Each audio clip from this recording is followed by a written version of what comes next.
there, kids. It's time to sit because Battleground Casual is on. Here's Aaron or Matt.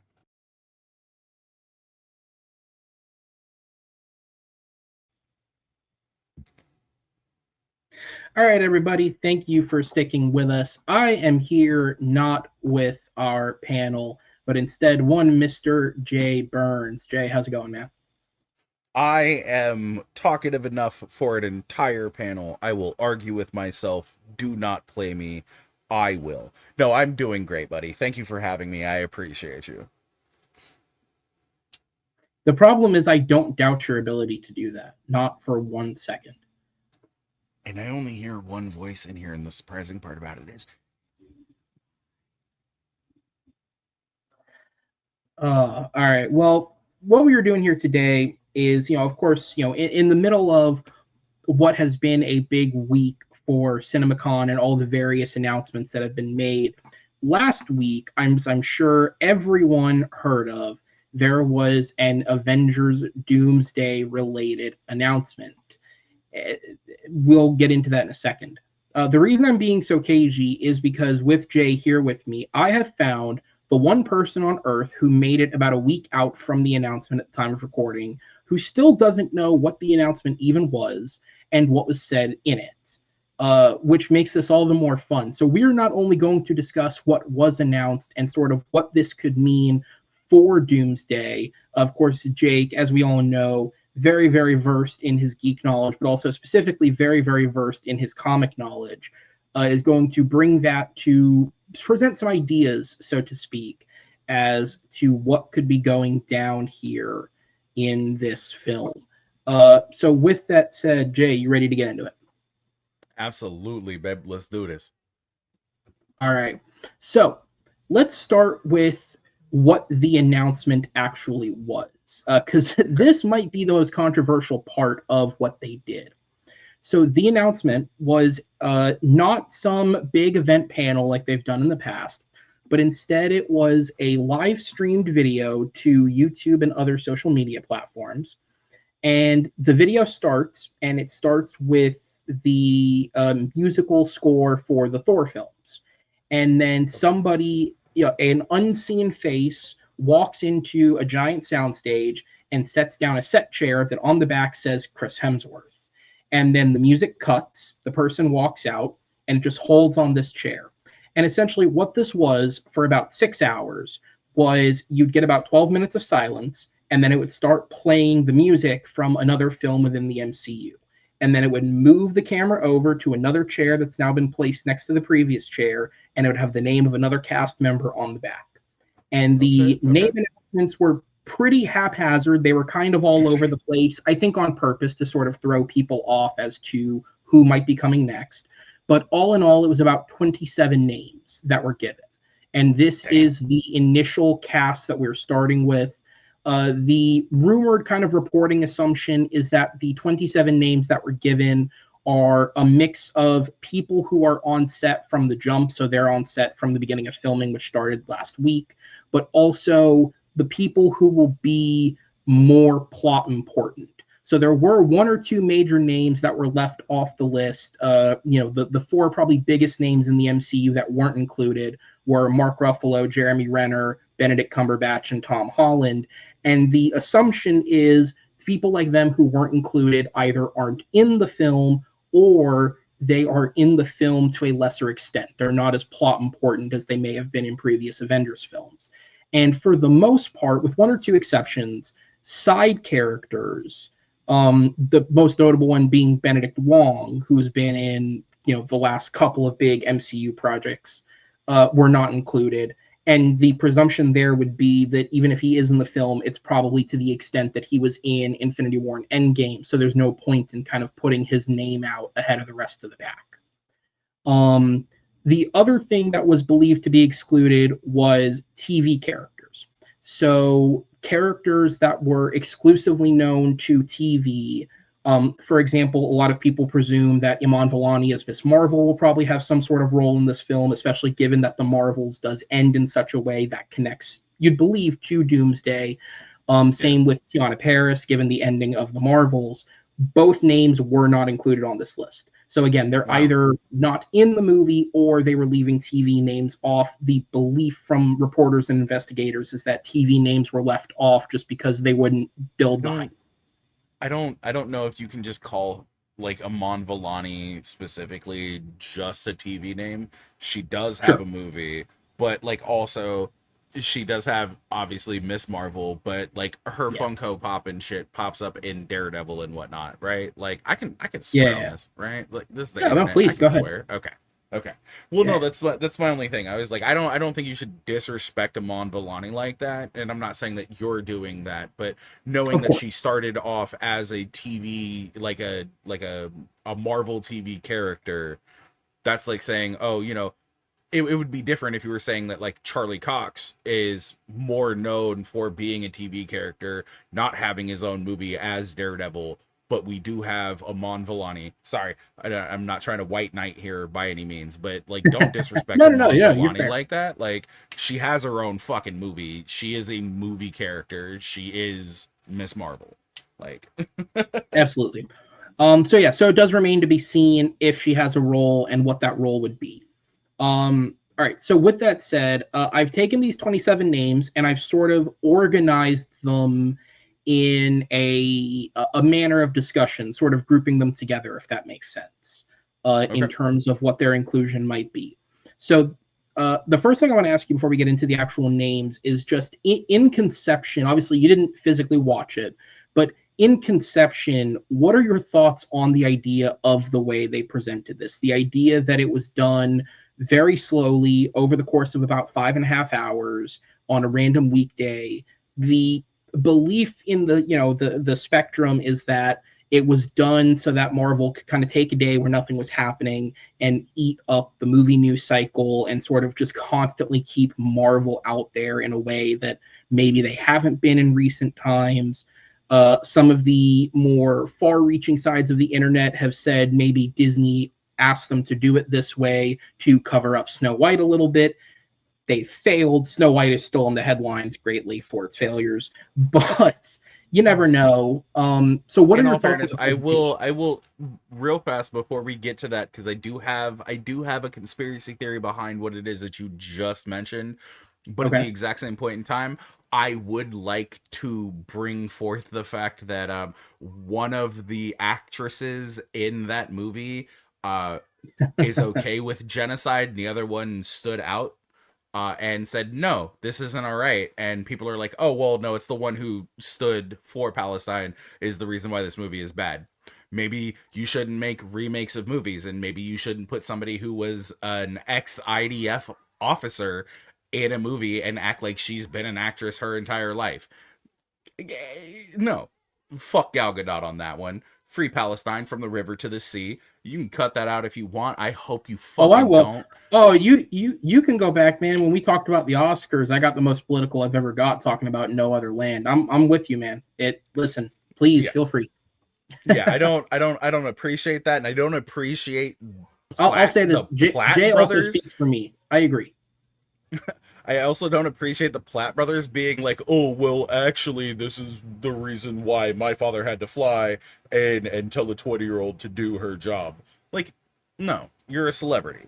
Your thing is, yes, to fall in line with a modern machine, but at the exact same point in time, speak out. Use your platform. That's the reason why you will have a platform. Use it. Speak out for those who can't speak for themselves. Don't ever be afraid to do that. Anybody who tells you that you And should be afraid to do that is probably your fucking enemy. That being said, I also think that a portion of the reason why, like MCU Disney would do this is because they knew that what was it? Nintendo Direct was coming up, yes. and they didn't want Nintendo Direct to take up the entirety of the news cycle.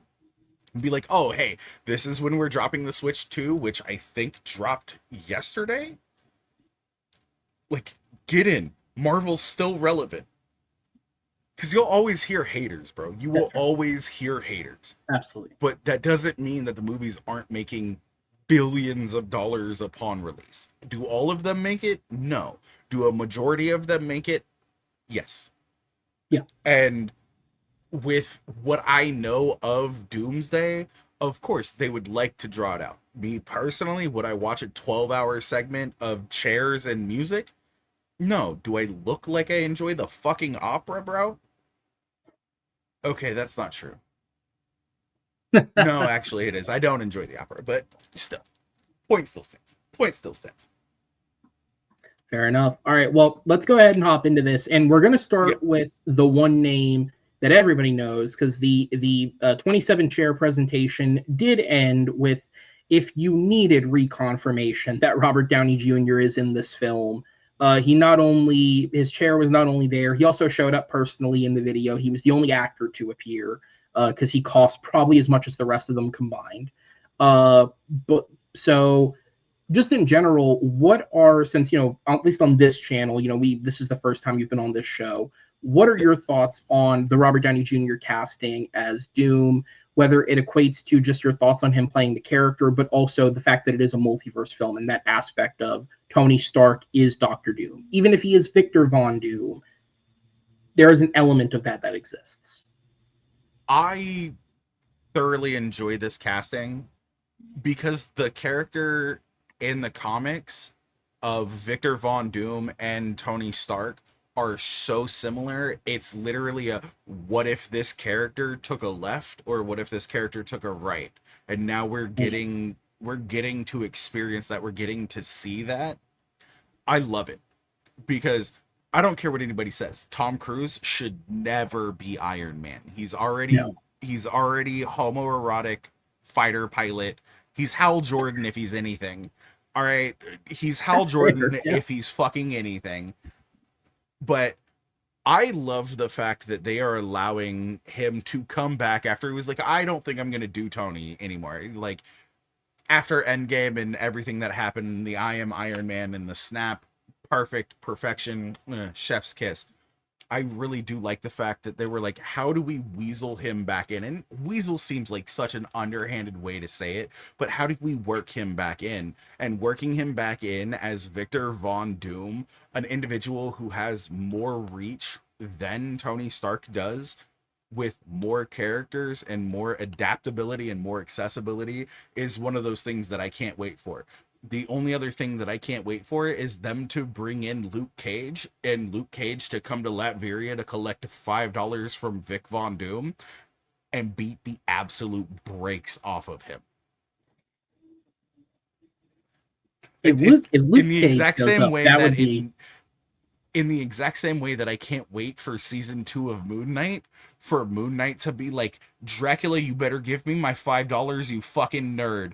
I gave you money, I loaned you money, where's my money, you fucking nerd.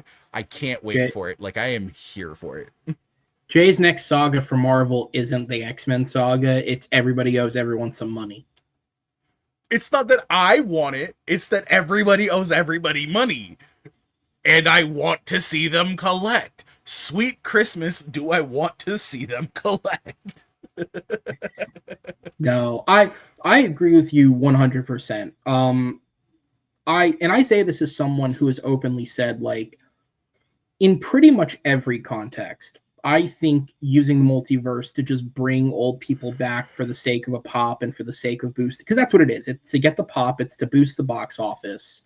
Now, I think you can do it effectively, right? I think No Way Home's a great example of using older characters effectively. I think Doctor Strange was a great example of using them ineffectively. But either way, I don't think that, like, I've always said Spider-Man No Way Home is a great film. But I still find disappointment in it, because I think of what it could have been if they had just done a Spider-Man 3 following up on the end of Far From Home. And I still think I would have preferred that to what we got. But that said, I would also not sit here and say that it was done poorly, because it was done very, very well. So hear me out on that one. Just hear me out on that. I don't think that studios have faith in a third Spider-Man film, for a multitude of reasons, whether or not it's or they just don't give Andrew Garfield his third one. I really feel like what they did with No Way Home was like, the best they could do with what they were given, and knowing that everybody wanted to see them come together. And after Into the Spider-Verse, knowing that there is this capacity for like a multiverse to happen, you know, after Doctor Strange in the Multiverse of Madness, for it to happen, I really feel like this is one of those things where like you can allow something to flourish even if it doesn't work. What is art if you're not taking a stab? What is art if you're not trying to buck the status quo? You know what I mean? Like, Yeah. No, I so think you make a fair that's point. really all I wanted to say on that one. Plus, Kevin Feige really hasn't done a whole lot wrong. Yeah, you can say that a lot of people didn't like She-Hulk. I liked it. I got to watch Megan Thee Stallion and a green bitch twerk for like 45 seconds at the end of an episode. I loved it because I love Megan Thee Stallion. Megan Thee I can't Stallion, believe I'm that got sorry. so I many am people. not single, but if you slid into my DMs, I'm pretty sure my girl would understand. And I That's a know good you're girl. watching. Our views have been going up lately. It has to be Megan Thee Stallion.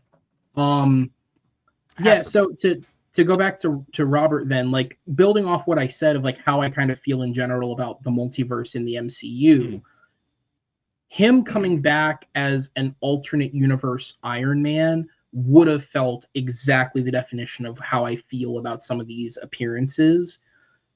Him coming back as Doom, and you can already see, like, you can see what the play is. But even if it is a predictable play to some extent, it's still a great play of what if the savior of this universe came in from another universe and was like, guys, trust me, I know how to fix this. And you believed him, but he wasn't a good person. And I think that Okay. that creates an intriguing moral dilemma. So my question to you is, do you think that they're gonna go with God Doom directly off the bat? He's gonna like somebody's gonna open a portal, whether or not they use America Chavez to open up a fucking portal, and Robert Downey Mm-hmm. Jr. comes out during the Thanos battle, and literally rips Thanos' spine out of his body, which is something that Doctor Doom has done in the past? Like, or are we going to get a more coherent story, which is, or a more coherent and cohesive story? I could see it starting there and then just spiraling out of control, especially knowing what we know from Loki season 2 and how timelines and variants can spiral. This is something that I'm very excited to see. I could see a world where they could make that pitch work. Something makes me think they're going to stick a little closer, only because he's really and truly being introduced in this film. Like, there's a chance that Downey cameos in Fantastic Four, but really and truly he's being introduced in Doomsday, and so that makes me think maybe they're going to go a little more the Infinity Thanos route of, we're going to take it slower to, and I say slower, that movie opens with, a mass murdering of Asgard, but in terms of a character progression sense, maybe they're going to start a bit slower and introduce him. And I don't think they'll sit on it for too long, because I think the audience is going to know that he's a bad guy. I mean, you Right. don't even get, like, one of the things I've always said to people with Far From Home, because I've heard fans who are fans of the comics complain with Far From Home about Gyllenhaal and the whole execution of Mysterio. And my answer to that is, I saw the film with my family who know nothing about comics, and they were genuinely caught by the twist. Like, sometimes Yeah. it isn't just for you, it's for the general audience. Everyone and their That's how mother's going to movies have to know going be. into this. Yeah, You can't make a movie just for the comic book just nerds. for The the comic fans. book Yep. nerds do not make up a majority of the movie going audience. It's why there are so many Easter eggs in every comic book movie. It's why there are adult jokes in Pixar movies. Pixar movies Yep. aren't made for Just for kids. adults. They're made for children, but everybody at Disney Pixar knows that adults will have to watch this. So they slip in some funny adult content that children won't pick up for years later. But at the exact same point in time, I don't necessarily need, as like a moviegoer and a not necessarily a Fantastic Four fan. I've never been a first family of Marvel fan myself. I am fans of them when they are in other comics. Okay. However, I don't need an origin story for them. We already have that coming. It's called the First Family. It's called Fantastic Four First Family. We're going to get that whether or not we want it, whatever. I don't need a Julian McMahon-esque delivery from RDJ about how he is going to. Don't get me wrong, I'm not knocking Julian McMahon's portrayal of Doctor Doom. I actually really did like it because it was very reminiscent of Doctor Doom early comics and then into the later after the Silver Age. Like it was very good. And the fact that like the vanity was there was one mark on his cheek and he was like, I have to hide myself away. I am Victor Von Doom. I am a doctor and I can't have my face blemished and shit. That's one thing. I don't need that for RDJ. I love the fact that RDJ came out in Comic-Con and stripped off the fucking mask while still wearing the tunic and shit. It was very dope. Just do that. You can literally recreate that scene in a movie and be like, oh yeah, no, that's Doctor Doom now. Oh, but that was Iron Man. Oh, Iron Man died. This is a new person. It's a new person. It's a new world. Multiverse shit. Fucking magic. Well, we're gonna get to some multiverse shit later, but let's go ahead. We have 26 new names that were revealed, so let's go ahead and get into who is in this film. And I'll end with the list of names that probably got people the most hyped, but I'll start with the list of names that people were the most frustrated at. And I don't even think it's because they're in the film. It's because to a lot of people, it was seen as a potential spoiler, which is 6 of the cast members of the upcoming Marvel film Thunderbolts: Sebastian Stan, Wyatt Russell, Florence Pugh, Lewis Pullman, David Harbour, and Hannah John Kamen were all listed as a part of this cast. Now, obviously, and I'm going to butcher the poor woman's last name, but Olga Kurylenko was not included. Olga Kurylenko, yeah. Okay. Well, she was not included. The vast majority of the internet has overanalyzed the trailers to such an extent that it seems to be believed that she will not last very long in the film. She's not in you mean a whole lot bunch of the shots. Incels decided to sit in their fucking mama's basement and fucking watch a trailer that's 2 minutes long or 12 hours long for 96 hours and be like, this is what's going to happen during this film based on who comes out and whose chair is what. Like, yep. Sorry, I love comics and I love comic book movies. I can't stand comic book movie fans. Being one, I know what self-loathing looks like. I can't stand it. I know, we can smell our own. It's a reference for Jake Tato, who is not watching it. Probably not. All right, so we'll start with the Thunderbolts cast. So again, 6 of the 7 members of the Thunderbolts were confirmed to be in the movie. So my first thought on this is, has anyone just assumed that they may have thrown all of them in as a troll? Like, one of them could absolutely, because the big anger that people kind of got is like, well, it spoils the film. Now we know they don't die. They can absolutely just kill one of them in the movie and then be like, hey, guess they're not in the movie. I mean, Hulk was in the trailers for Infinity War. Or you could look at it like, oh, this is a movie that takes place in the multiverse, and maybe they're being brought in from a universe where they don't fucking die. Yeah, absolutely. Is that a possibility? No, everybody's like, oh no, they just survived their movie. This is bullshit. I'm not watching this movie. So and that's I not the reason why you shouldn't watch that understand. movie. You shouldn't watch that movie or that TV show because it's bad. Like, True. I'm not gonna hate on it like I'm Grums and this is Assassin's Creed Shadows, but fuck, dude.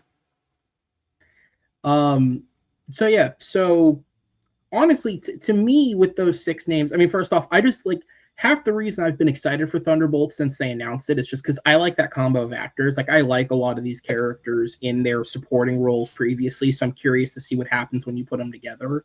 I hope Florence Pugh beats the shit out of Sebastian Stan at one point in this movie, so everybody can stop being like, the Winter Soldier is the best thing ever, and Yelena gets her fucking moment in the spotlight instead of just being like, Kate Bishop is guy, bro. Like, But to be fair, them two probably were the best part of Hawkeye. So yo, no, 100%, 100%. it was great. But I like that Lewis Pullman is included here because again, obviously they could be lying and he could die in the movie, but I like the Right. implication that, him obviously being set up as the villain of Sentry or more likely Void. I like that if he is in this film, that's not just a one-way street. It's not just as simple as like, oh, he's a bad guy now. Like, no, there's a character here, which I do appreciate. Yeah. Because I like Lewis Pullman as an actor, and I would like to see him get the chance to be more than just mostly a good guy till he's a bad guy at the end, and then written out after one film. Plus, if Sentry in the MCU is don't like comic book characters,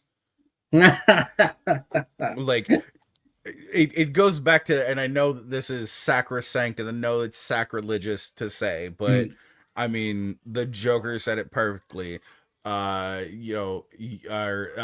Dent said it perfectly. You live long enough to see yourself die as a hero, or I'm sorry, you either die as a hero or you die live as a long enough hero to see yourself as the villain. Yeah. Like, Sentry has never been like one of the this is the thing that I don't get about a lot of comic book fans, and I'm gonna take my glasses off because I'm so sick and tired of raising them up while I have to do this motion in of itself. I don't think that a lot of people understand how close most comic book characters come to actually being anti-heroes or anti-villains more than heroes and villains themselves. It's almost like over the expansive history of a comic book character, there are multiple writers who take over and bring their own twists to them. You're never 100% a good guy. Spider-Man, never 100% a good guy, killed his wife with his radioactive sperm in a comic book. That's a fact. Look it up. I've heard of or this. Yeah. Like Wolverine, who can be seen as a villain, or the Punisher, or Kraven the Hunter. There are comics that paint Kraven the Hunter in a good light. There are comics that paint him as a bad guy. Yeah, but at the exact same we should point stress in time, for the record, Sony did not just pull that idea from their ass. Like, no, it came from. They didn't do it well, but it did come from somewhere else. No, but I mean, at the exact same point in time, you have Mr. Sunday, or you have the Punisher, who one of his first fucking appearances in comic books was hunting Spider-Man because he thought Spider-Man was a bad guy. But we know that Punisher is technically a good guy, right? So, like, there's a lot of gray area here. Sentry is one of those characters that thrives in the gray area. He strives for balance. And it's one of those things where, like, yeah, is his moral compass skewed at certain times? Absolutely, 100%. But I don't think that there's anybody outside of the one above all whose, like, moral compass isn't skewed. Sure. Regardless when it comes to the MCU. You know what I mean? Like, I'm sorry, I'm not trying trying to derail you. No. I agree with what you're saying, because I think that does tie in perfectly to the position that Sentry is being put in. The idea that it's not black and white, that he's a good guy or a bad guy, which clearly to me does seem to be the position they're putting him in. In terms of, just before we move on to the next set, the idea that these Thunderbolts actors are going to play a part in the Avengers film, is that something that you think is a good thing, bad thing, or, is it bits and pieces, some good, some bad? It's always going to be bits and pieces for me. Some good, some bad. It really depends on how well they are molded and folded into it. It's like creating the perfect croissant. It's layer upon layer of bread folded with butter. If you do it perfectly, you get this nice, fluffy, crusty outer shell, and then you break it open and it's perfect on the inside. If you do it wrong, you done fucked up. But at the exact same point in time, I really do feel like Marvel / Disney has perfected this. Yeah, you have to break a few eggs to make an omelet. I mean, you have to break a whole bunch of eggs if you want to make an omelet. Let's be real here. I don't ever like that fucking saying. But at the exact same point in time, like, if what you're doing is stretching the boundaries of what people think is possible while you're creating a movie based on a comic book. I'm not going to hate you for that. I will hate you for the execution of it, but I will never sit here and be like, oh, well, you should have never tried that. Because you don't learn what you should and should not do if you do not try. That's my biggest issue. Are these the exact same characters from Thunderbolts? Who knows? None of us know. This is speculation at this fucking point in time. Sure. Could they be characters who happen to be in Thunderbolts, but from different points in time in a different movie because this is the multiverse? Absolutely. But for everybody to be like, oh, well, you know, it's a little curious that, like, they all come from the Thunderbolts. Bitch, I could literally pull from any other comic book and be like, oh, here's Iron Man, here's Wolverine, here's fucking Namor, here's Darwin, here's this other character, and be like, oh, am I pulling from this or am I pulling from that? It's because you haven't seen them in a movie before doesn't necessarily mean that they're coming from this one direct thing. And I think that a lot of people need to understand that. And I think a majority of people who do stuff like this don't take the time to sit there and be like, are there multiple instances where characters have met up before, even though they are all involved in a singular one that could be pulled in? Yeah. No, I think you make a great point in general. I think you've also personified why I have a general hatred of the multiverse concept in film, at least. And also why I hate and I say this as someone who does YouTube, but why I hate specifically a lot of like Marvel and Star Wars YouTubers, because you're right, it's all about pushing the content out quickly for clicks. There's no deeper thought going in. With that said, we'll get on to the next set of characters here, which are probably the easiest to predict, the most tamest set of characters. We have the cast of the Fantastic Four, Vanessa Kirby, Eben Moss-Baccarat, Joseph Quinn, and Pedro Pascal, who will be appearing, obviously following Fantastic Four First Steps. Obviously, first the assumption is that this is the psyop right here. This is the psyop right here. Because they're going to bring back in Ewan Griffin, they're going to bring back in Jessica Alba, Michael Chiklis, and Chris Evans Secret to Wars. be the first family. Secret Wars. No. This is a multiverse movie. This is exactly what they're going to do. There's going to be a crossover event, and Reed Richards are going to like play an episode of Jeopardy or some shit for like 5 minutes of this movie. And then you know what? I'd be okay if like 10 minutes of this was just Pedro Pascal, Miles Teller, and Grufford just kind of going back and forth on Jeopardy. I'm okay with that. Yeah, it's like watching Watson play Watson. One of the smartest characters in all of Marvel Comics, outside of Riri Williams, Sunburst, and Shuri, as a matter of fact, all playing against themselves in a game of Jeopardy.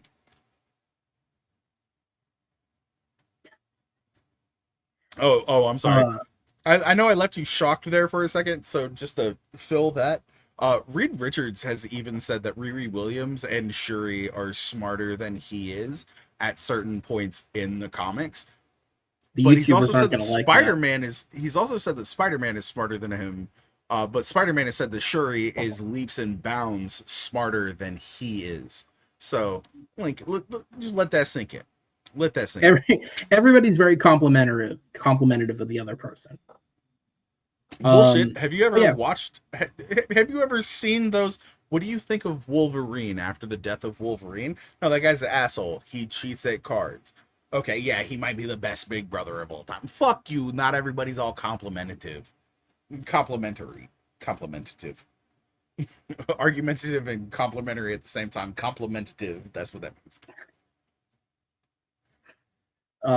So what do you think about our Fantastic Forecast? I don't hate it. Like, don't get me wrong, bro. Like, I am 100% behind the Papa Pascal boat. Like, Pedro has done no wrong. I don't think that Pedro can do any wrong, and I'm here for it. Like, if he can be Joel if he can embody a video game character like Joel from The Last of Us, Pedro Pascal can do whatever the fuck he wants to do. If he can be Oberyn Martell, the Red Viper of Dorne, that boy can do whatever the fuck he wants, and I will sit there and fucking salute and be like, I will fight for you, my boy. Let's do this. Plus, he's just got this fucking charisma, dog. And like, let's not, okay, we can sit here and argue whether or not that, like, Reed Richards is the individual that has the riz, the charisma of the Fantastic Four. No, but he is the main character of the Fantastic Four. He has to be somewhat likable. He has to be marketable, and I think that's I would it's say a perfect casting.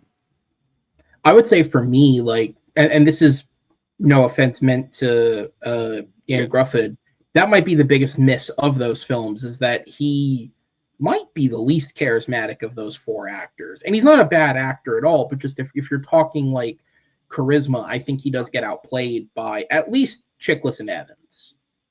He gets outplayed by Evans, but I think at that point in time, nobody really in the movie industry knew what the fuck the Fantastic Four was. But there are points in that movie where, like, yeah, you can be like, oh, he's just being like an autistic asshole, and like, oh, you know, he's just playing Reed Richards, who's a super smart nerd who doesn't know how to talk to women. That motherfucker knows how to talk, though. Yes, does he get a little tongue-tied? Absolutely. Is he charismatic? 100%. He just happens to love Susan Storm so much that, like, every time he tries to, like, I don't even want to say, like, put on this air of bravado, but, like, every time he does, he gets tongue-tied and he stammers and shit. But let's not act like we're not all humans, and we can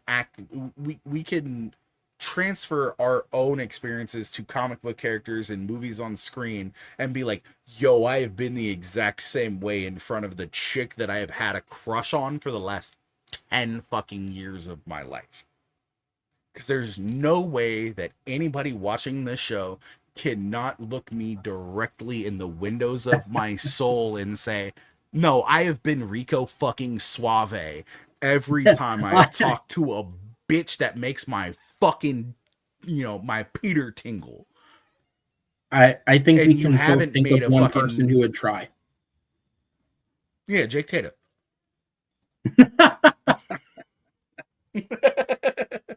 Absolutely. No. But like that's my thing. Like you can say that he was not as charismatic as other people in the movie, but I don't think that you can say that Ian Griffith was not charismatic, is my thing. Like, is he overshined by Michael Chiklis? Well, yeah, because Michael Chiklis is a fucking orange dork made of rock. And Johnny Storm is a dude who literally turns the heat up everywhere he goes. You're hot. Yeah, hey, thanks. So are you. Like, these are easy lines, but Johnny's also not a goddamn scientist. He's a fucking playboy. Like, true. And I'm sorry, don't get me wrong. Michael Chiklis locks down Kerry Washington at the end of the first movie after being disrespected by his actual wife. Like, both of those are gigantic W's. But let's not forget, Reed Richards locks down Jessica Alba, bro. Like, can we stop with this? Like, let's not act like Reed Richards ain't got game. And the only thing that you can do is elevate from there. And I think Ian Griffith's character will only be elevated if you pass the torch to, you see what I did there? Pass the torch. Pass the baton to somebody like Pedro Pascal. Like, everybody loves Pedro Pascal. Like, let's be real here.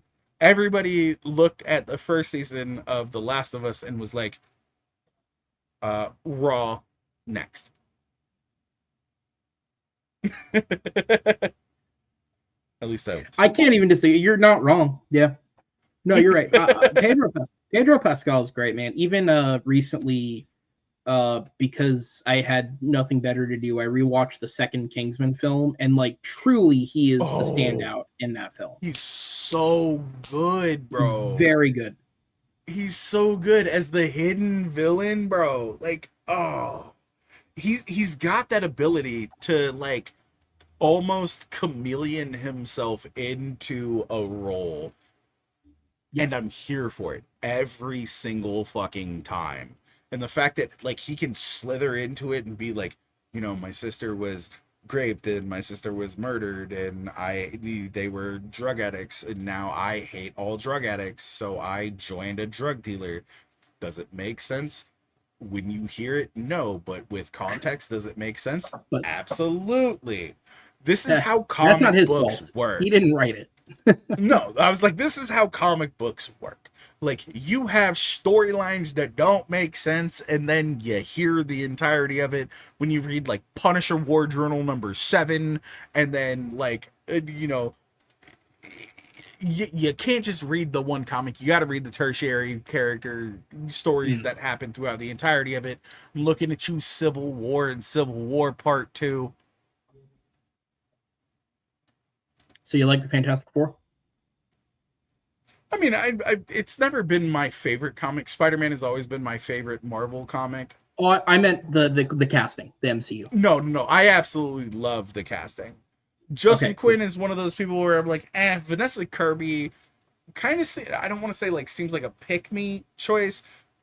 She probably went through several rounds of like casting, callbacks, rereads. I hope that's the case. Great choice. Very smart. I'm worried that like at this point in time, knowing that Galactus is going to be involved in that movie, that's not going to be like, and I know I said that it wasn't an issue with the Thunderbolts cast. I think Galactus is a little bit more of an issue than a multiversal thing. You know what I mean? Sure. Yeah, that's my biggest thing when it comes to spoiler alerts. I'm sorry for anybody who didn't know that Galactus was gonna be in fucking Fantastic Four: The First Family or whatever the fuck it's called. Yeah, if you've only ever seen the second film, I don't blame you. He doesn't look quite the same as he did the first time he was on screen. But I think you'll like this one a little more. Yellow fart cloud. Yeah, I'm calling out Green Lantern right now. At least he's not a giant yellow fart cloud. Yeah. I hate that there's more than one of those. There's more than giant yellow fart clouds or really high giant fart clouds. Okay. Yeah. Yeah, they changed the color at least, but like the fact that there's more than one of those that was the villain of a comic book film. Like all right, so we'll move on from the How do you defeat this giant yellow fart cloud for Breeze? Problem solved. All right, so then we'll move on to the next set of characters here for Avengers. These 6 I've grouped together because I would imagine that this set of characters is the closest that we'll get to a like traditional Avengers team that we know in the past. But we have Chris Hemsworth as Thor, Anthony Mackie as Captain America, Paul Rudd as Ant-Man, Simu Liu as Shang-Chi, Danny Ramirez as Falcon, and Tom Hiddleston returns as Loki. I don't imagine he'll be a part of the Avengers, but I don't have anywhere else to stick him. So we'll put him with this group because he's at least been in films. Spoilers for Captain America New World, but... Yeah. That's fine. It's been out long enough. If you weren't, I haven't seen it yet, but spoilers. Oh, no, you're fine. You're fine. We already talked about this. There were going to be spoilers in this. I have no problems with it. Yeah. Spoiler alert: Anthony Mackie and Danny Ramirez do survive the film. So sorry to. But yeah. So we have Thor, Captain America, Falcon, Ant-Man, Shang-Chi, and Loki there.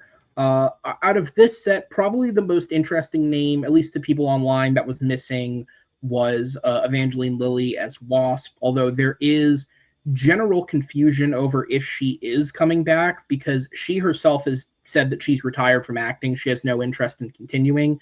Now, of course, she also has a legally obliged contract with Marvel, so if they choose to enforce that, we'll see how that plays out. But there is a chance that we could be getting a waspless Ant-Man going forward. The other option is putting Michelle Pfeiffer in the costume, which I'm also not opposed to giving Michelle Pfeiffer more screen time. With that said, I mean, Michelle Pfeiffer in skin tight costumes, nobody's had a problem with since like the early 90s. Let's be real. Absolutely. She is the only thing to watch in Grease too. Oh, okay. I was going with Batman, but I mean, Batman. No, you're right. Batman Returns though, more leather than even Grease 2.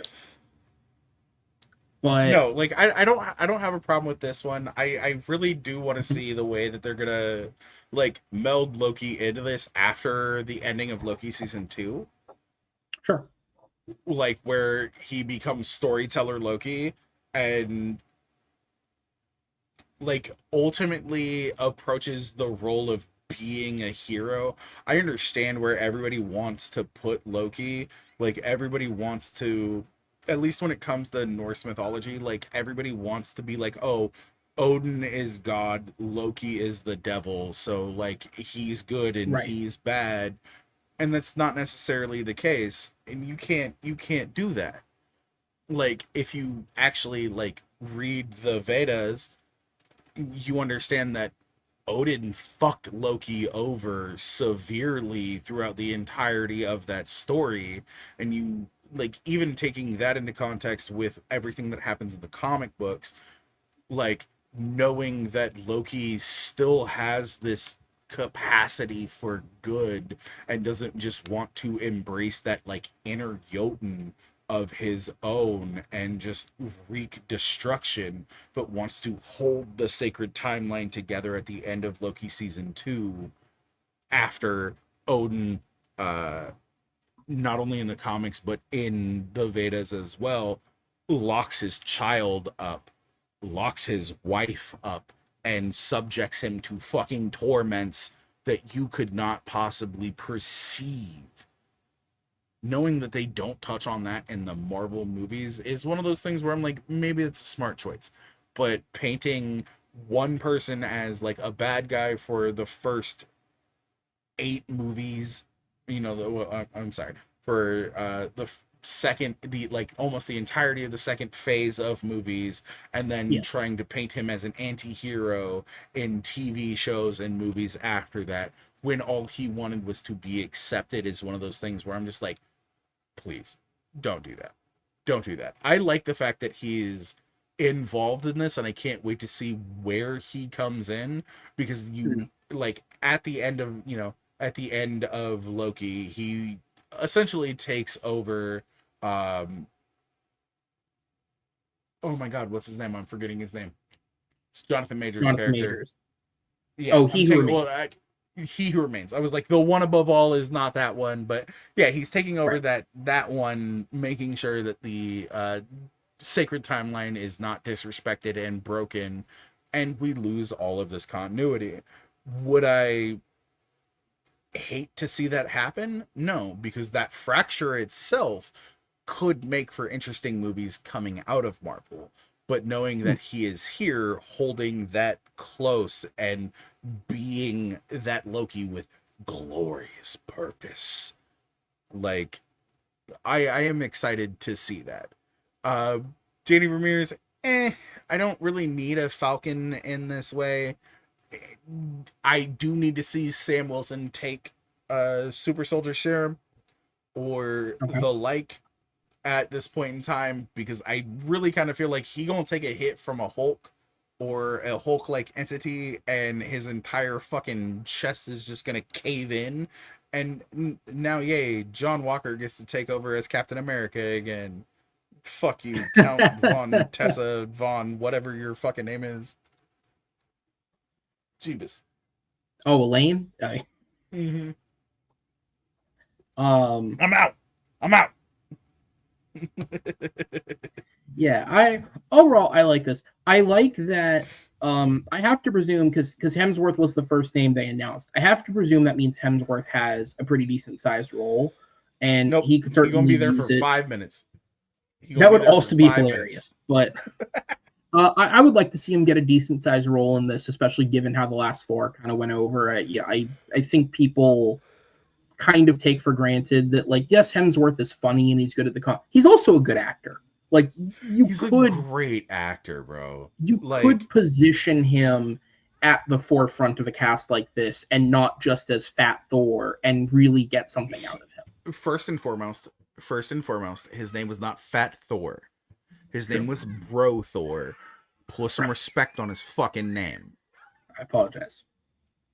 Put some respect on his name. And I understand, I'm not going to go on a tirade, but I really do want to point this out, that there are a lot of people out there who are like, oh, you can't just make him fat and make him the butt of the joke when it comes to the friend group. Yes, you can, because there is always that fat friend in the group. Do you know how I know? I was the fat friend in the group. This is literally something that everybody has done. Stop saying that you can't do this when this is something that happens in every fucking friend group. You're not paying attention if you don't see that the decision for them doing that has emotional resonance in Endgame. Like, they made light of it, but they didn't just do it so they could make jokes. There's emotional resonance in the film. Like when he has that talk with Frigga, and he holds his hand out, and fucking Mjolnir flies to him, and he's like, I'm still worthy.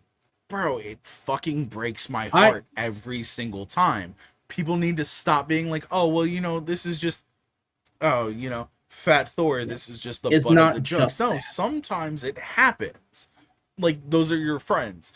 Granted, Rocket's an asshole. We all know Rocket's an asshole.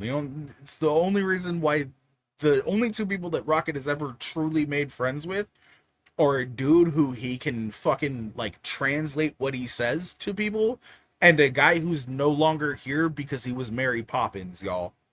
Like, rest in peace, Yondu Undanta.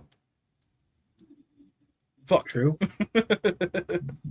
All right. Anything else to say on this Avengers set, or you want to get to the next one? Let's move on. All right. So I put these three separate because I found it interesting that so much from this one film was included. But we have Letitia Wright, who, of course, is the Black Panther of the MCU currently, and she obviously could have been included as an Avenger. But the fact that both Winston Duke as M'Baku and Tino Huerta Mejia as Namor were both included on this cast list, I think is rather interesting because... Wait, they brought Tino Huerta back? Yes, they brought him back. Wait, hold on. Okay, so... I'm sorry, I don't mean to derail again. Tino Huerta has allegations against him with credible evidence. And he gets another shot. Jonathan Majors literally got found mostly innocent outside of injuring a finger, and he's gone. Tino Huerta had rape allegations against him. Sexual assault allegations against him. Jonathan Majors had an assault allegation against him where the only thing that they found that he did was injure a finger while trying to get out of a vehicle that he no longer wanted to be in. How do you bring back Tino Huerta? How do you bring... And I feel really... I feel really bad for this one because my mom was Afro-Latino.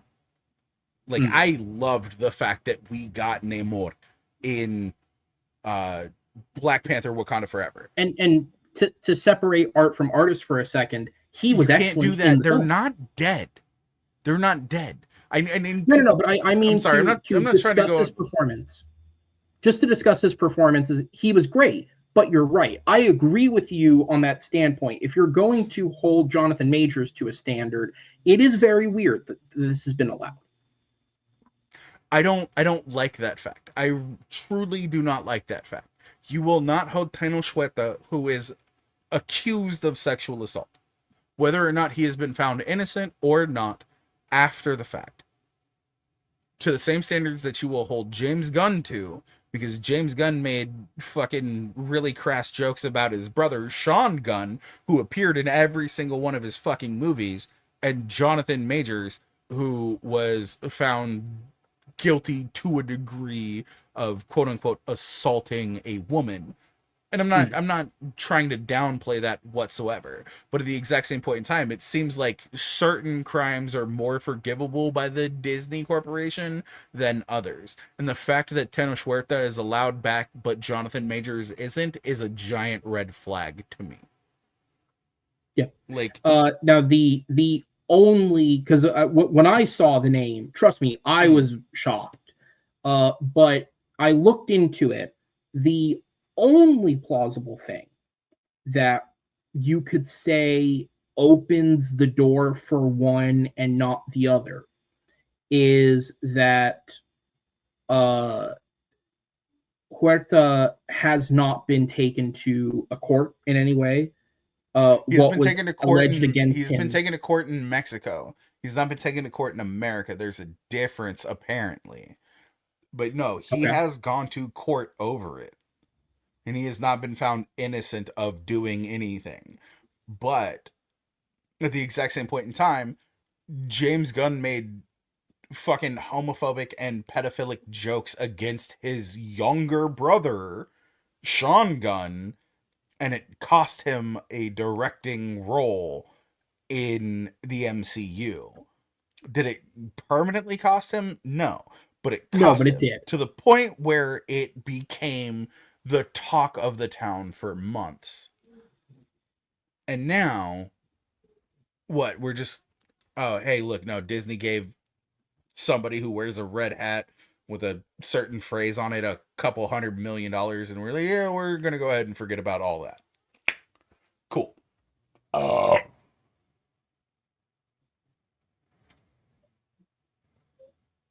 I assume that the dead air is going to be taken out. Oh yeah, I apologize. I was trying to. No, you're good. Because I had done a search on. I'm not gonna say I've done in-depth research on this, but I had done a search previously. So I wanted to correct myself if I was incorrect, but this isn't the time or place. Yeah. Look. Listen. I've always maintained that my position on actors in general and people in general is. When you're talking about an overall art piece, I choose to separate art from artists just because so many people work on one thing that it is tough for me to push that aside. It is a totally different thing when it's an active investigation that is happening. I agree with you there. So when I say from a performance standpoint, like I liked Huerta in Black Panther 2 as an actor. He was one of the best things about the film. So from that perspective, sure, I'm glad that the character's back. But you are right. With everything that went on with the circus of Jonathan Majors, there are definitely more questions that need to be answered or should have been answered before this was allowed to go forward. And I look forward to seeing if this gets questioned in the media at any point in the near future, because they have time. Probably not. You know it won't. And that's the worst part about it. That's the worst part about it, is they're more than willing to damn an individual of American.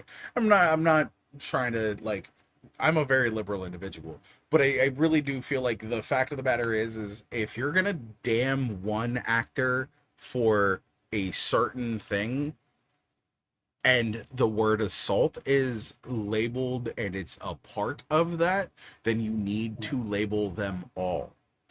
But if you won't do it for Tenoch, but you'll do it for Jonathan Majors, there's a little bit of a fucking discrepancy there, and I need that to change. Personally, I need that to change. Because I loved Jonathan Majors. Granted, I might not have liked Ant-Man and the Wasp Quantumania. Don't get me wrong. Not a great movie. Is he the reason why that movie is bad? Absolutely the fuck not. Absolutely the fuck not. But if you're going to villainize one individual, then you need to villainize everybody. And he's been found fucking innocent on a majority of things outside of hurting her finger, trying to escape, versus an individual who is allegedly, I will air quotes that, allegedly sexually assaulted multiple individuals. Like, there's a difference here. There's a difference. There's a difference, There and is. it irritates me. I'm sorry. I'm not trying to derail the conversation. That No, just you're good. really irritates the absolute fucking piss out of me. I was going to say, without taking it down another road, because I'm going to steer it back to the Black Panther cast in just a sec. My belief has always been with Jonathan Majors. I think that Marvel felt that something about the way they had set this all up wasn't working. And I think they would have pivoted to some extent anyways. And Major's court case just gave them a great public reason to do so. That said, I agree I 100%. agree with you. Yeah. If you're I mean, going to publicly connect the two, then it should be consistent. That said, though, that being I want said, to I ask you loves just me 'cause- some Winston Duke. yeah. I love me some Winston Yes, Duke. please. Same, I dude. might not When I saw agree. his name pop up, I might not his name agree might have gotten me with more everything excited than that most. Letitia Wright has said in the past. I understand where she's coming from.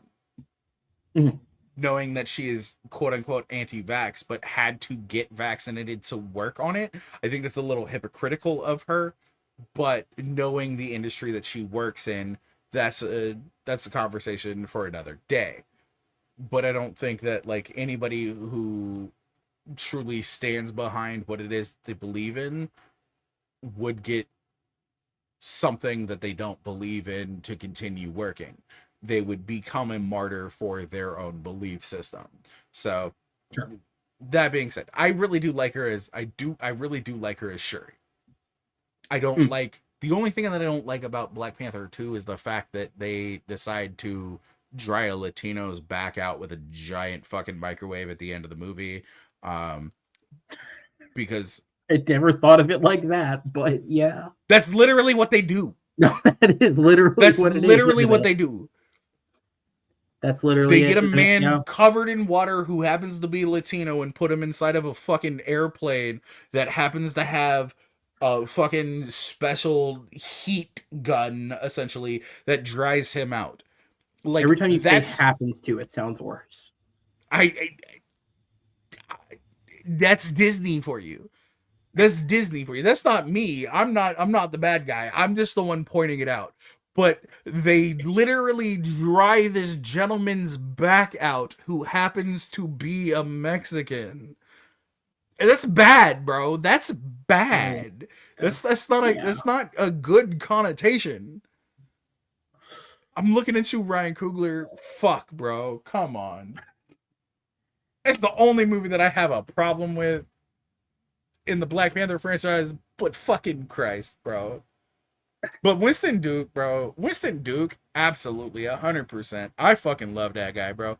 Give me a Jabari movie. Just 100%. Just give me an entire movie based around the Jabari tribe and their worship of Hanuman. Like, yes, 100%. I would watch the fuck out of it. Yeah. No, I agree. Yeah. Yeah.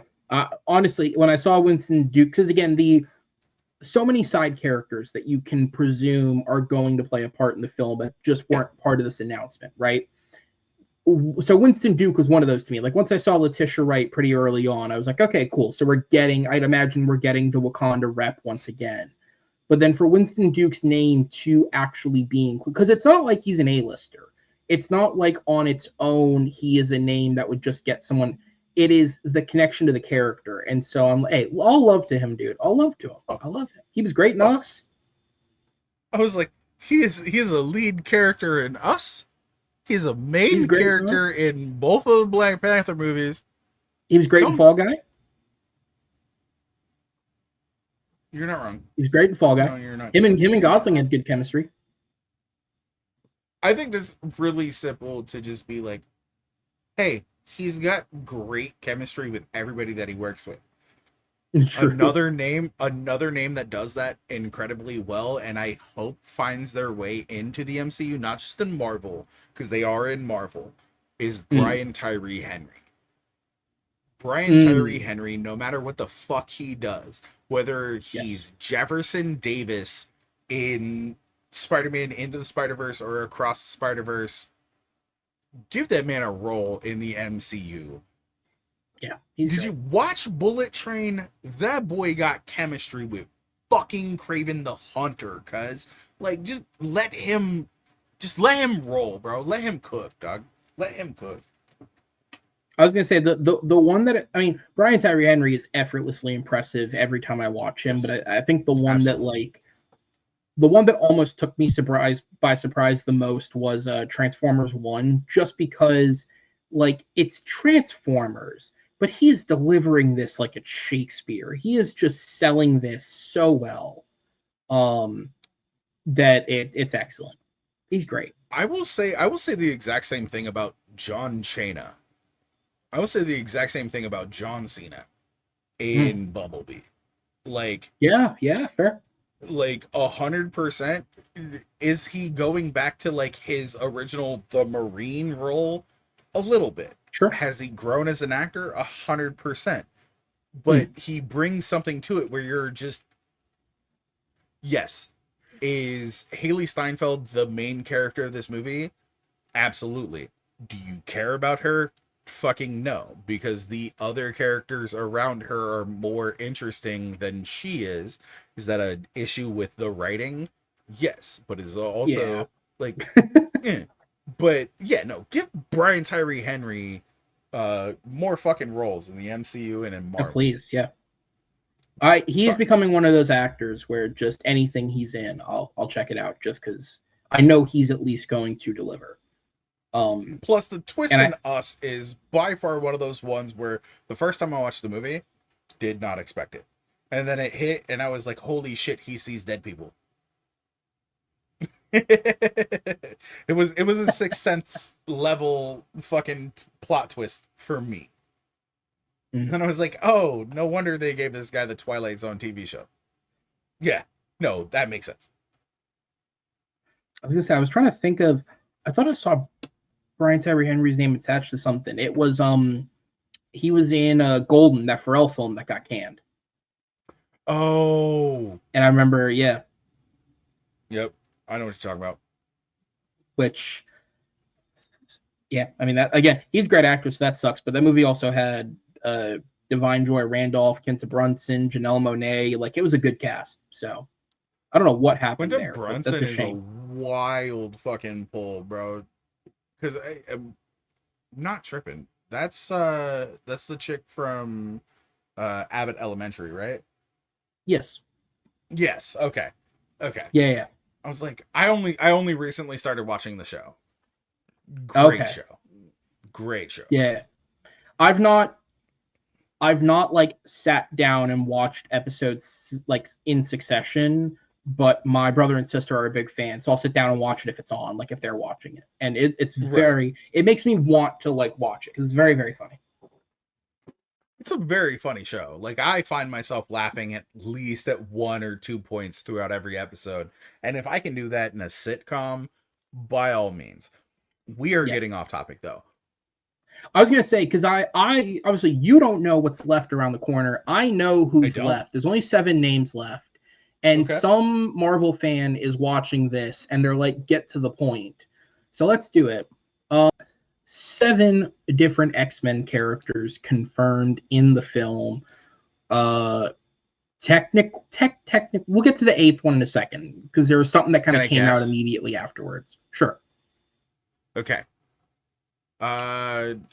Top 10 X-Men characters that will appear in this movie, even though there are only 7. Professor X. Yes, sir. Aurora Monroe. Storm. We'll get to that in a sec. Okay. Beast. Kelsey Grammer. Yes, sir. Okay. We like to call him Wolverine. Not at this point in time, no. Son of a bitch. Okay. I got technically 2 left because he said we'll get to Storm in a second. The Eternal Cuck, Scott Summers. Yes, sir. Cyclops. James Marsden. Hey, let's go. It is the Eternal Cuck, James Marsden. Let's go. Let's go. Rogue. No. Gambit. Yes, sir. Channing Tatum is back. Fucking Christ, we're giving Channing his fucking flowers, boy. Yep. Uh, oh, I'm about to make a name for myself here today. Yes, he is. Oh, you know what? I'm gonna throw it out there. I don't think they'll do it. Famke Jensen. No. Oh, titties. All right, who else? Who did I miss? All right, so we have Kelsey Grammer as Beast, Patrick Stewart as Professor X, James Marsden as Cyclops, and Channing Tatum as Gambit. Halle Berry, it came out very quickly after this event that apparently Halle Berry, Berry? excuse me, other one, Halle Berry. Bailey, fine as hell too. Halle Berry, could do if it, you single, slide into my girls' DMs though. Are you taking Meg and she can have? Okay. Hey, that's not a bad deal. So Halle Berry apparently didn't have pen to paper, and that's the only reason her name wasn't included. She's not quite fully pen to paper. So, but the assumption is that they're far enough along that it's just a signature and she'll be involved. The three that you didn't say, we have, I believe, I'm correct in saying this, Sir Ian McKellen as Magneto.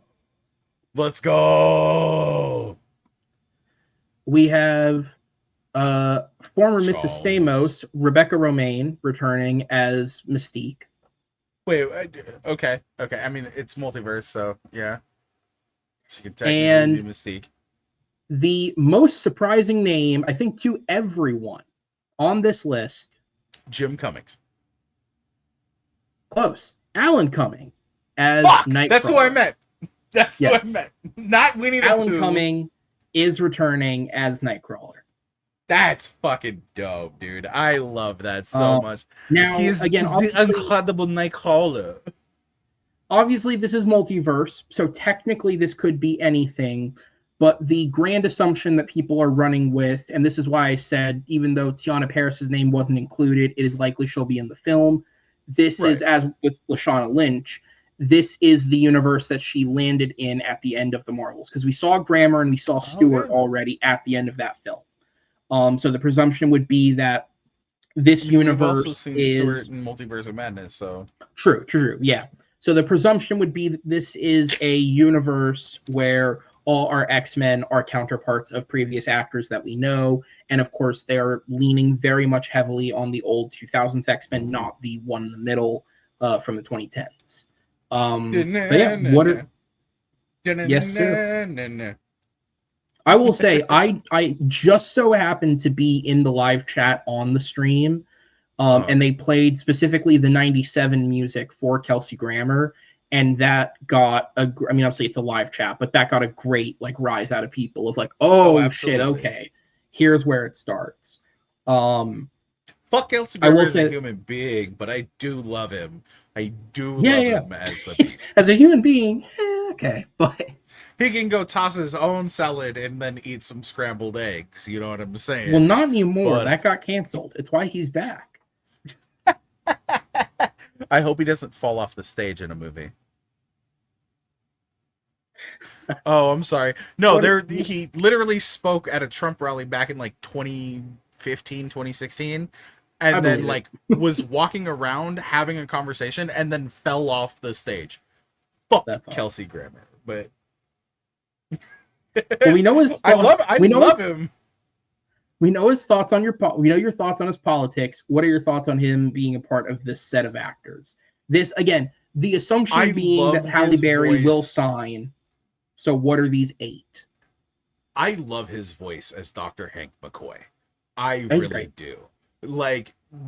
There was a time when I was reading X-Men comics in the early 2000s after the first movie came out where when you read a comic or you watch a movie and shit and vice versa, where I'll read a Batman comic, for example, and the only voice that I hear when I read Batman is Kevin Conroy. As much as I miss that, I miss that man to this day. every time I read a Batman comic, the only thing I can picture in my head is Batman the Animated Series is Batman voicing this character. Either that or RoboCop. But at the exact same point in time, on the other side of the coin, Kelsey Grammer's Frasier as Dr. Hank McCoy. It's the only thing I can see every time I see this blue Yeti looking motherfucker sitting here and talking. I'm just like, oh, this is Frasier's voice. I can hear it in my head. I can picture and envision that. I love that. At the exact same point in time, don't get me wrong. I loved what Michael Fassbender did in the like prequel X-Men movies. Sure, yeah, if we can call it that. But there's nobody who will ever be able to fucking top the little bit too much iron in your diet as Ian McKellen can, bro. Like, yeah, Ian McKellen embodied Magneto in a way that I didn't even know I needed, and now every time I read Magneto, I really kind of wish they just brought him in for X-Men 97 when Magneto came through and gave that entire speech to the UN Security Council where he lifts the entire fucking stadium up and is like, "Do not make me lose hope in humanity." Like, I needed that. I need that in Ian McKellen's voice. I hope that man is on Cameo. I will spend the $250 to get that man to read that monologue. Ian McKellen is my Magneto. He will always be my Magneto. And there's nobody who can fucking talk me out of it. I'll fist fight, knife fight, sword fight, cock fight, sword fight, anybody over that. Except for that second to last one. I might have to do that twice.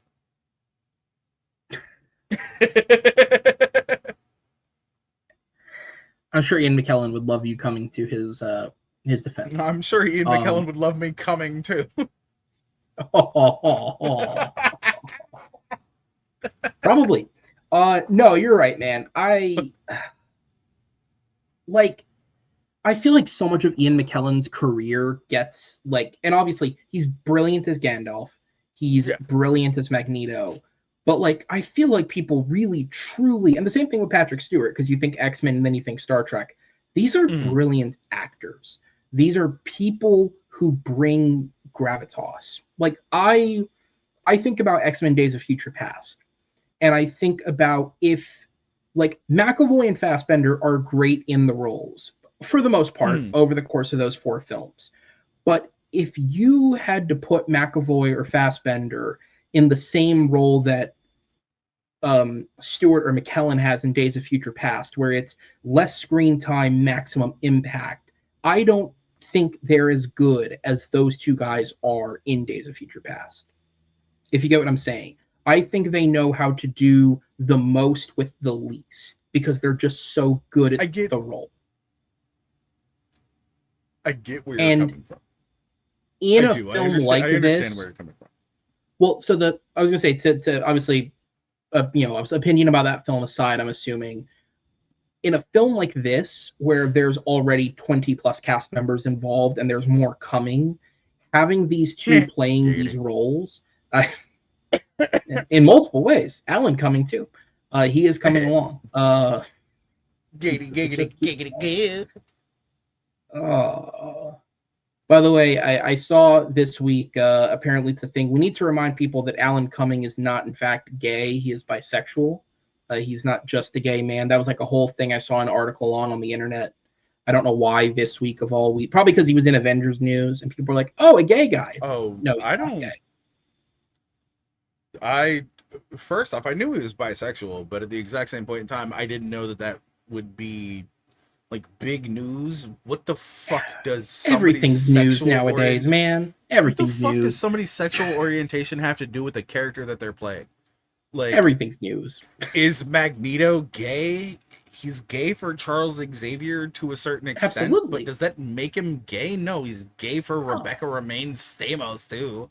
I mean, everybody was gay for Rebecca Romaine Stamos. Let's be real here. Like, even Charlie Sheen. Fuck. Honestly, from the sounds of it, everyone but John Stamos was. Oh, I mean, John Stamos is gay for John Stamos. Let's be real here. That's true. That's true.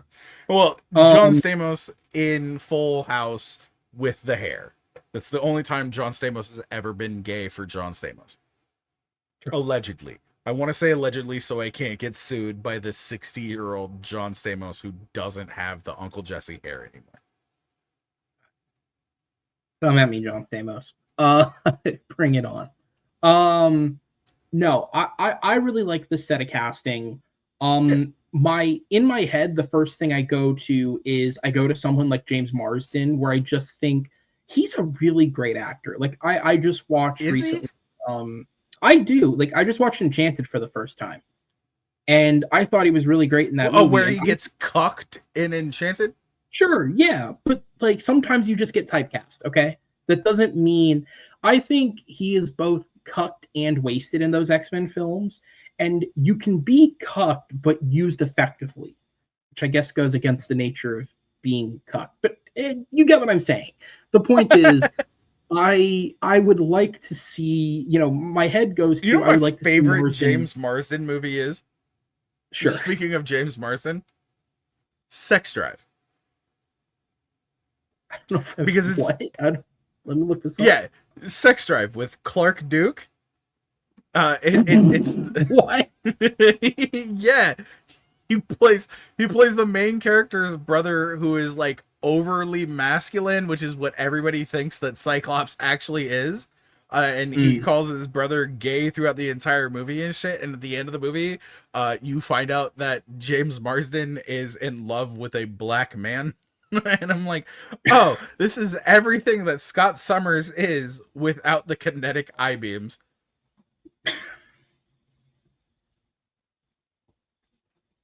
This is a real movie. That's insane. This is a real movie. This is Scott Summers trying to out masculine Wolverine in the X-Men without Wolverine being in the movie.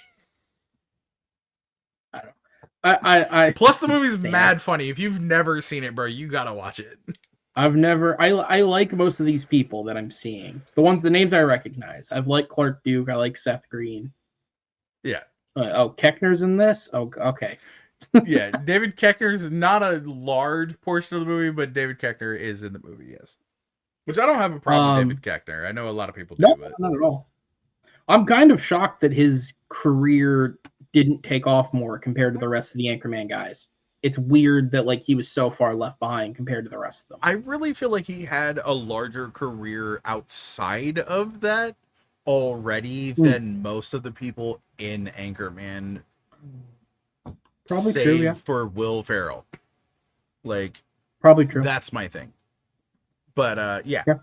No, I like the fact that they're bringing the X-Men into this. Like, say what you will, I don't really feel like I haven't heard anything Spider-Man related technically, and that's the only other individual that I could truly see being a portion of this. Not even necessarily Tom Holland's Spider-Man.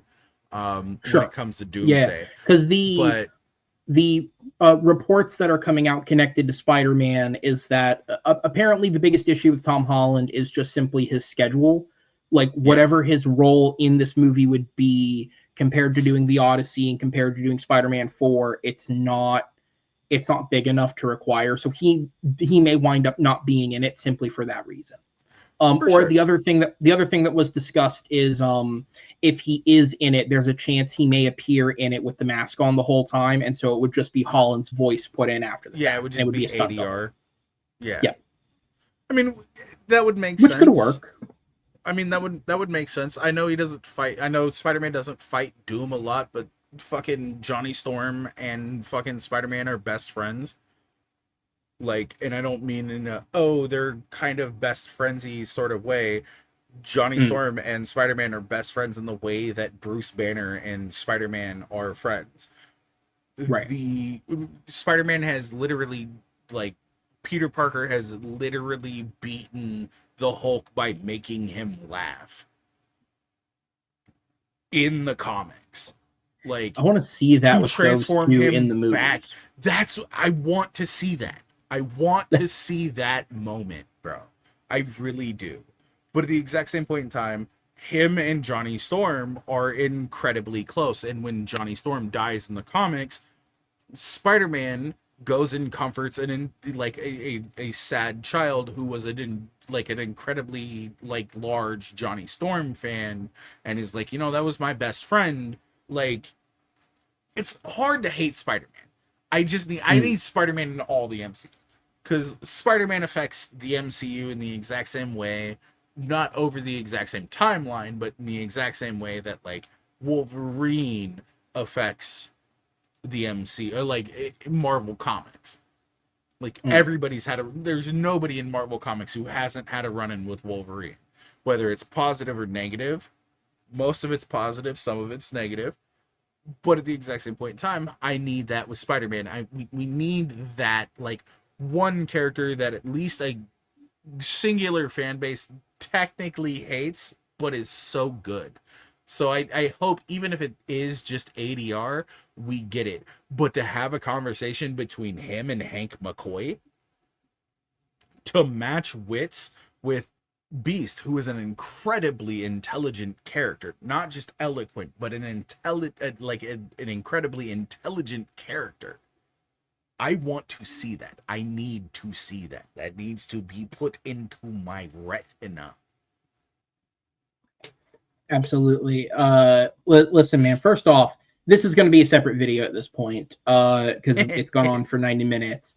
I've loved every second of it, though. This is exactly why you bring someone like yourself on, because A, your ability to converse, and B, you have the knowledge in this topic to back it up. With that said, though, that is the last of the cast that is official. Now, as I've said, there are a number of people who weren't a part of this that have sort of been reported previously or kind of are tangentially involved. Again, there's a belief that Holland could be in the film to some extent as Spider-Man. There's been previous reports that claim that there is a role for Jeremy Renner in the film. He just may not be on set yet, which is maybe why he was excluded from this. There's been conflicting reports and conflicting comments from Benedict Cumberbatch himself. Wouldn't he? What was that? I said Jeremy Renner would definitely be the Iron Man now, then, wouldn't he? In terms of role, sure, yeah. No, I mean in terms of body parts. Oh, that went over my head. Wow. Got That's. They told him he would never walk again, bro. Like, half of his lower body is fucking iron. Well, it's it's titanium, but Yeah. But he made it, so he survived. Free my man's Luigi. I still think the funniest thing I read, and obviously none of it's funny, but the funniest thing I read in connection to that was, I think it was one of the doctors that helped with his recovery said, yeah, it's a real blessing he was doing those Marvel movies. He's only alive because he's as fit as he is. Otherwise, dude would have died. No, I mean the same thing can be said about Saul Goodman. Because you mean Saul Bob Goodman Odenkirk. literally? Okay. Yeah, no. Bob Odenkirk, because when he was filming Nobody, he apparently had a heart attack on set and didn't feel good, and then went to the fucking hospital later and was like, dude, if you hadn't lost all this fucking weight and hadn't gotten into such good shape to play this role, you'd have fucking died, bro. Yeah. Sometimes it pays to get fit. But with that said, we'll start an OnlyFans. Sometimes it pays to just jerk it on the screen. Yeah. Why am I on YouTube? I should just. Anyways, that's a conversation. It's just, you go to the OnlyFans, it's just this content still, but you have to pay for it now. Yeah. It's this content with No, picture man, of but somebody spreading their cheeks for a butthole picture that's just like spliced in Tyler Durden status during the middle of it, but you have to find the fucking one frame where it's at. it's just so. Oh my god, I'm a terrible human being, bro. I'm a terrible human being. Or you're a genius. Someone's gonna make money off of this. It's one or the other. Because we know there's people At least I out didn't make there my who money will off pause. of apartheid.